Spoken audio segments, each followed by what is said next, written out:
Lok Sabha Rajya Sabha ఎంపీలో cricket fever పెరిగింది. ఢిల్లీలోని major Dhyan Chand national స్టేడియంలో రాజ్యసభ చైర్మన్, లోక్సభ స్పీకర్ మధ్య స్నేహపూర్వక క్రికెట్ మ్యాచ్ జరిగింది. ఈ మ్యాచ్లో బీజేపీ నేతలు, కేంద్ర మంత్రులతో పాటు కాంగ్రెస్ ఎంపీలు కూడా పాల్గొన్నారు. TB free India and fit India అనే ఏకైక లక్ష్యంగా ఈ స్నేహపూర్వక క్రికెట్ మ్యాచ్ జరిగింది.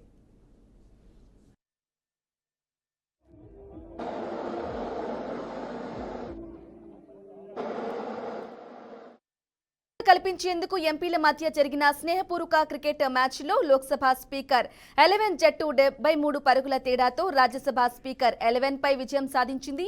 లోక్సభ 11 తరపున కెప్టెన్ అనురాగ్ ఠాకూర్ అద్భుతంగా బ్యాటింగ్ చేసి సెంచరీ ఇన్నింగ్స్ ఆడాడు.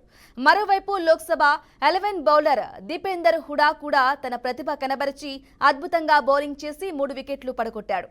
తొలుత బ్యాటింగ్ చేసిన లోక్సభ స్పీకర్ 11 జట్టు 20 ఓవర్లలో 251 పరుగుల భారీ స్కోర్ను సాధించింది.